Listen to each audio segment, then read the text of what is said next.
बिस्मिल्लाहिर्रहमानिर्रहीम। Welcome to your own show. हम और हमारी ज़रात के नए एपिसोड के साथ जी आपकी खिदमत में हाजिर हैं। रमज़ान का मुक़द्दस महीना चल रहा है और उम्मीद है कि आप इस बाबरकत महीने में नेकियां समेट रहे होंगे। आपका प्रोग्राम, आपका प्लेटफॉर्म आपकी खिदमत में हाजिर है जनाब। आपकी जो तजावीज़ आती हैं बहुत शुक्रिया। आज आपके सवालों के कुछ जवाब भी देंगे, लेकिन इसके साथ साथ क्या हो रहा है, क्या इकनॉमिक सिचुएशन क्या बन रही है, उसके ऊपर बात ज़रूर करते हैं। तो वही इम्पॉर्टेंट चीज़ें जो उनसी आपके सामने नज़र आ रही हैं। एक तो अल्लाह ताला का बहुत शुक्रगुज़ार हैं होना चाहिए कि बारिशें हुई हैं, उससे हमारी जो नाइट्रोजन की कमी थी और जो हमारी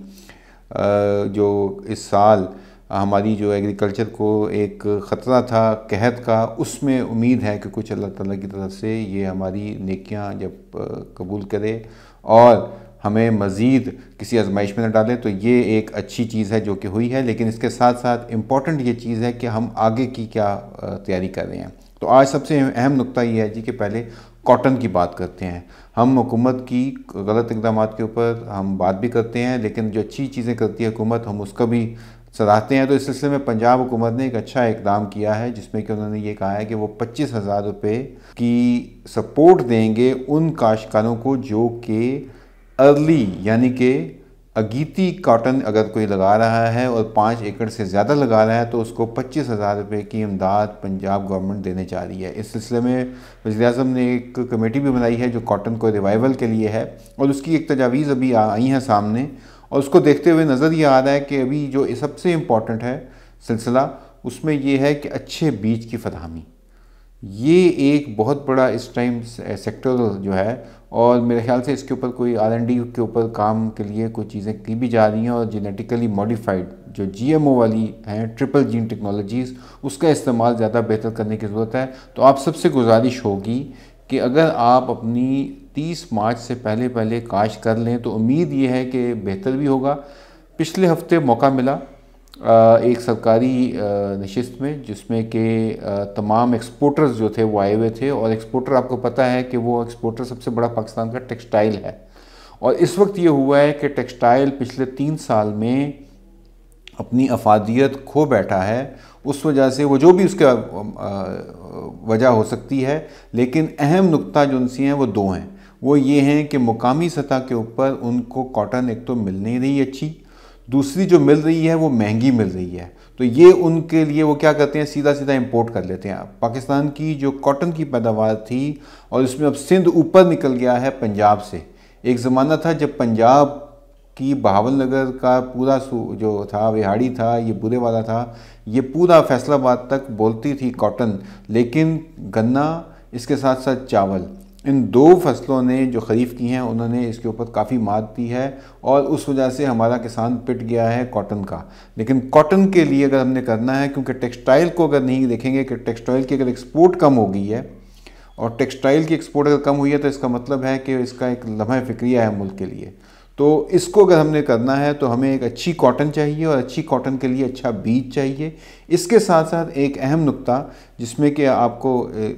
मबजूल हमेशा हम कराते भी हैं, वो है कि जिनिंग जो सी है, यानी कि अगर बीच में से जिनर निकल गया तो फिर क्या होगा। और ये पाकिस्तान में हो रहा है। जो जंग की बेल्ट है, बहुत सारे जिनर ख़त्म हो गए वहाँ पे, पंजाब के बहुत सारे जिनर ख़त्म हो गए हैं।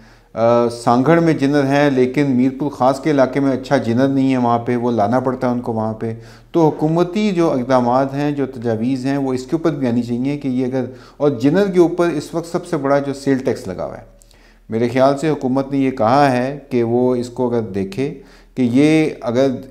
आपकी मुकामी सनत के ऊपर अगर चीज़ें हो रही हैं, आप टैक्स लगा रहे हैं, और जो इंपोर्ट हो रहा है उसको आप फ्री कर रहे हैं, तो उससे क्या हुआ कि ये मसला जो है मज़ीद बिगड़ जाएगा, और आपकी जो पैदावार है वो मज़ीद कमी की तरफ चली जाएगी। दुनिया में क्या हो रहा है, जैसे अभी कहा, मैंने आपको बताया कि इस वक्त पहले भी 2 प्रोग्रामों में जिक्र हो चुका है, लेकिन ट्रंप ने अपना कहा है जी कि मैं अपने किसान, अपने मेहनतकश, अपने मज़दूर की जो मेहनत है उसको बचाने के लिए जो टैरिफ का सिलसिला शुरू किया है, अब दीगर ममालिक भी उसमें आ गए हैं। और फरवरी के महीने में तकरीबन हमने देखा है कि टैरिफ की जंग जब से शुरू हुई है, तो 1.5% के करीब दुनिया में खाने पीने की चीज़ें या एग्री की या ज़राअत की चीज़ें महंगी हो गई हैं। ये क्या हो रहा है सिलसिला। और अभी ताज़ा खबर ये है, ट्रंप ने तो कहा था वो तकरीबन 25% जो है वो टैरिफ लगाएगा भारतीय मसनूआत के ऊपर, लेकिन उसके मुकाबले में भारत ने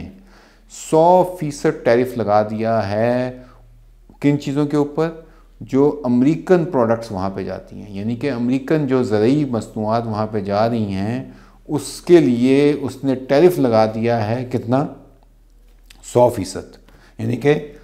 डबल कर दिया है। तो अब इस वॉर के अंदर हमारे लिए अपॉर्चुनिटी निकल आई है, और अगर ये टैरिफ का सिलसिला अगर पाकिस्तान तक पहुंच गया, क्योंकि आपको पता है कि पाकिस्तान अमेरिका से बहुत बड़ी मिकदार में कॉटन ख़रीदता है, तो कॉटन के ऊपर भी लग गया तो मसनूआत हमारे लिए टेक्सटाइल बहुत मुश्किल हो जाएगी इंडस्ट्री। तो हुकूमत को मेरे ख्याल से अहसन इकदाम है, सर जोड़ के बैठना चाहिए, और ये 25,000 वाला भी जो कदम लिया गया है कॉटन के रिवाइवल के लिए बहुत अच्छी बात है। लेकिन इसके साथ साथ आपने उन वैराइटीज़ को देखना है जो कि पानी कम लेती हैं, माहौल का असर उनके ऊपर कम है, जो हमारी हीट वेव आती है उसमें वो फली फूलती हैं, और इसके साथ साथ उनको क्लाइमेट रेजिस्टेंट जिन्हें कहा जाता है कि वो भी होना चाहिए, ताकि आपको बेहतर से ज़्यादा पैदावार उनकी होनी चाहिए। तो ये एक इम्पॉर्टेंट पहला पॉइंट था, क्योंकि अब हम टाइम कम रह गया है, तो इसलिए ख़ुसूसन पंजाब के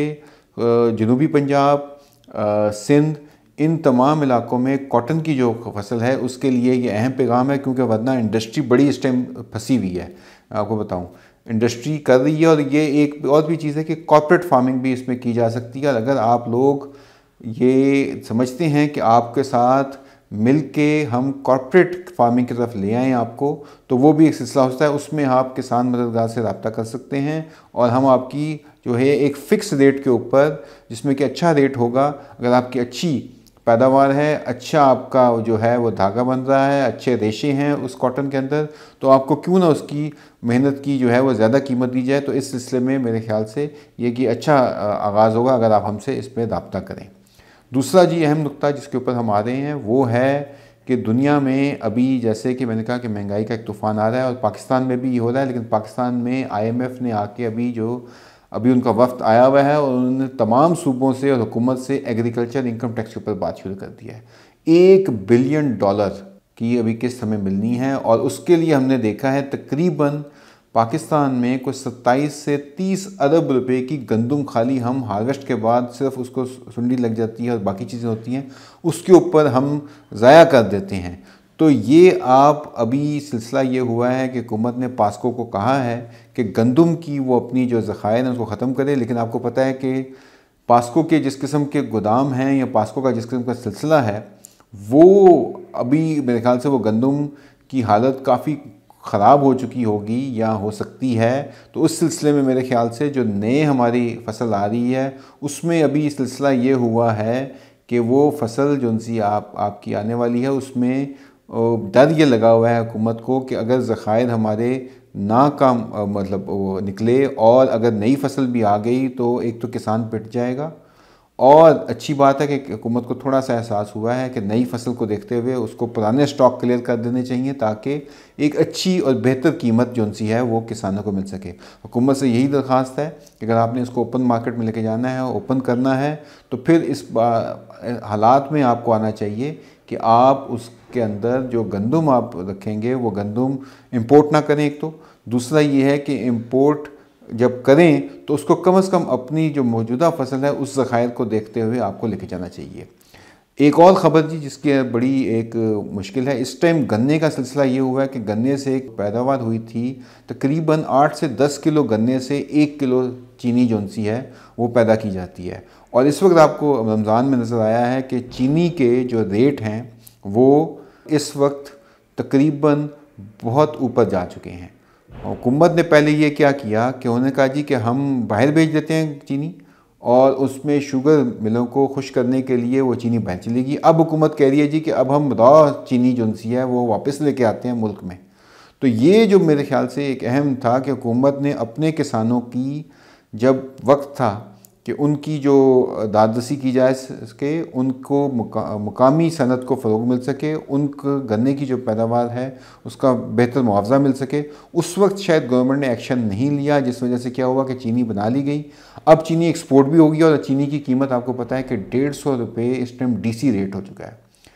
और मार्केट में 180 रुपये किलो इस टाइम चीनी मिल रही है, जो कंज्यूमर के लिए रमज़ान में ख़ुसूसन जब इस्तेमाल बहुत बढ़ जाता है तो वो एक मेरे ख्याल से एक बहुत ही गलत इक़दाम है। जितना इसके ऊपर मेरे ख्याल से बोलना चाहिए था मीडिया को, उतना नहीं बोला। तो हमने आपकी आवाज़ लेके कि किसान से देखें, अगर 10 किलो की अगर चीनी एक बना रहे हैं और 10 रुपये या 8 रुपये गन्ना ख़रीद के अगर किसान से, और आपने उसको 80 रुपये में पड़ रहा है वो जो चीनी उससे बन रही है, और आप उससे तकरीबन डबल प्रॉफिट इस टाइम हो गया है। तो इस वक्त मेरे ख्याल से ये जो मुनाफा था या जो नफ़ा था ये किसान की जेब में जाना चाहिए था, बावजूद इसके कि वो इस तमाम काविशों में होता है, उस अपनी फसल देता है, लेकिन ये किसी और की जेब में जाना है। तो ये एक लम्हे फ़िक्रिया, और इसमें कंज्यूमर भी पिट रहा है। तो हम कंज्यूमर के ऊपर भी बात करते हैं। दुनिया में चीज़ें जो सी होती हैं वो सपोर्ट की जाती हैं, मुकामी पैदावार को फ़रोग़ दिया जाता है, लेकिन मेरे ख्याल से यहाँ पे हुकूमत की उजलत का मुज़ाहरा नज़र आ रहा है। अब आज आपके कुछ पैगामात या सवालात जो उनसे हैं उन लेते हैं। उसमें हम सबसे पहले, लेकिन उससे पहले सवालों से पहले मैं एक चीज़ इम्पॉर्टेंट एक आपके साथ स्टोरी शेयर करना चाहूँगा, जो कि मैंने एक देखी,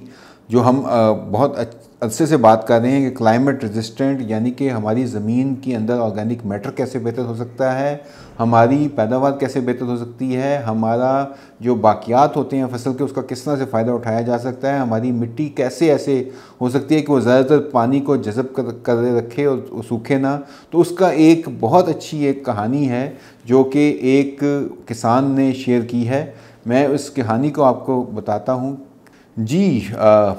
बहुत ही ज़बरदस्त ये आपके साथ है सिलसिला। इसमें एक तो ये कहते हैं कि जितनी हमारी ज़मीन बेहतर होगी उतनी हमारी सेहत बेहतर होगी। बिल्कुल ठीक बात है।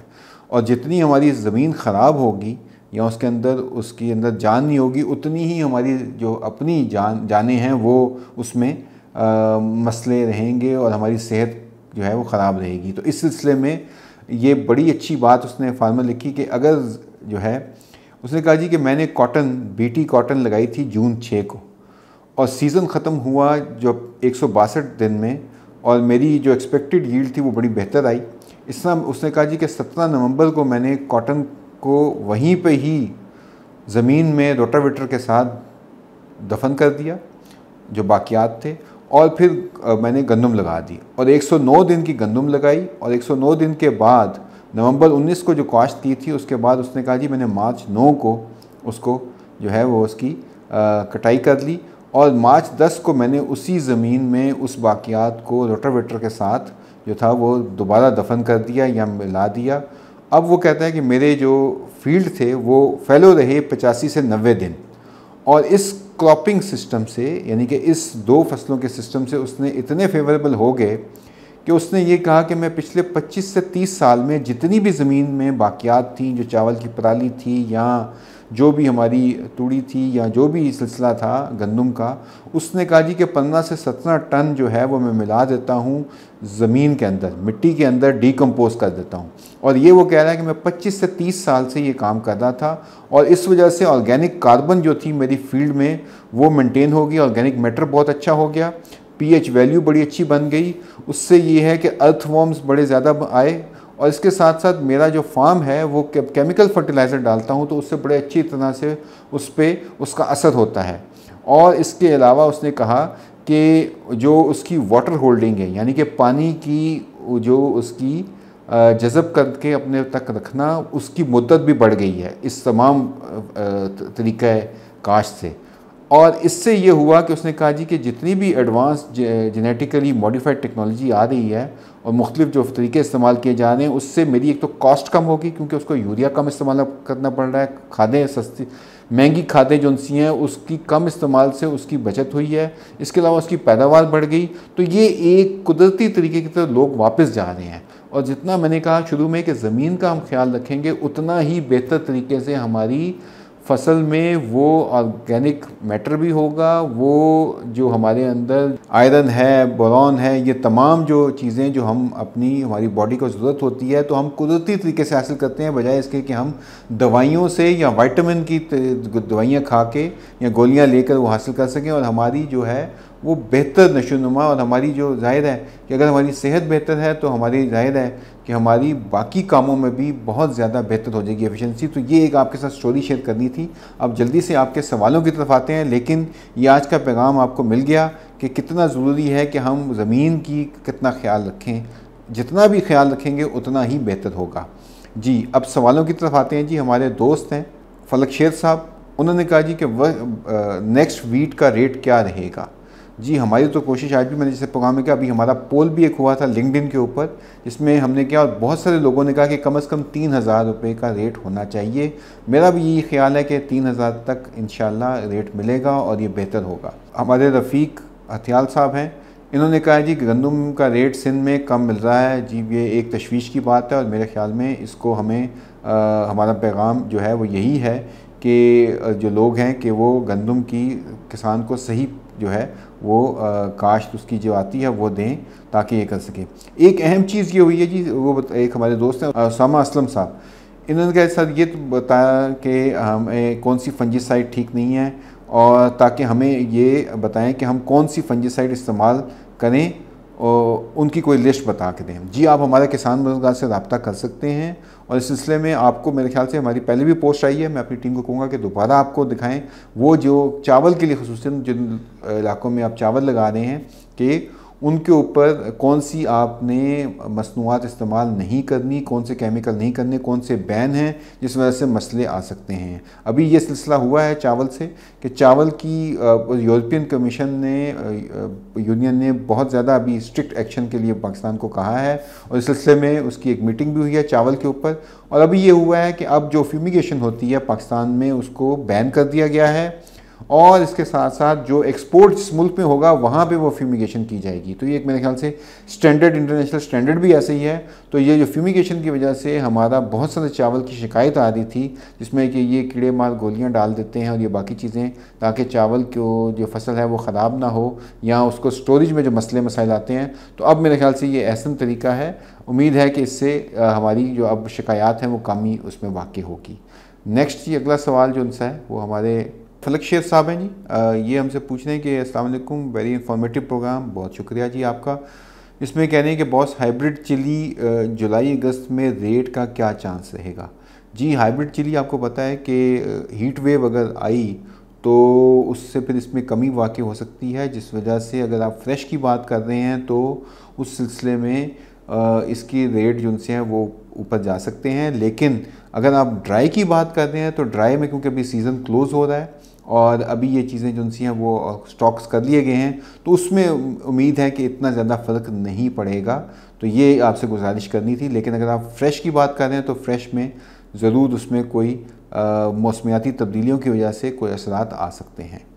जी, इसके साथ ही आपसे इजाज़त चाहेंगे आज के प्रोग्राम में, लेकिन आपसे फिर दरख्वास्त है हमारी ऐप ज़रूर डाउनलोड करें। इसके अलावा मैंने पिछले हफ्ते आपसे कहा था कि हमारे पास बेस्ट क्वालिटी जो चना है जो कि ऑस्ट्रेलियन एक्सपर्ट्स के साथ मिलके हमने किया है और इसका बेसन का इस्तेमाल जो आप रमज़ान में कर रहे हैं, क्योंकि आप जो बेसन इस्तेमाल कर रहे हैं वो पिजन पी का है, यानी कि वो जो चारे के लिए इस्तेमाल होता है, तो उस पे बिल्कुल अपनी सेहत पे किसी किस्म का जो है वो आप कॉम्प्रोमाइज़ ना करें। अगर आप बेसन का इस्तेमाल करते हैं तो आप हमारे किसान कारोबार के चैनल से रब्ता करके और हमसे आप मियारी और 100% प्योर बेसन ले सकते हैं। इसके साथ ही आप अगर अपना कोई सवाल, कोई तजवीज़ भेजना चाह रहे हैं, मोस्ट वेलकम, आपका शुक्रगुजार रहेंगे। इंशाअल्लाह अगले हफ्ते फिर मुलाकात होगी। अस्सलाम वालेकुम।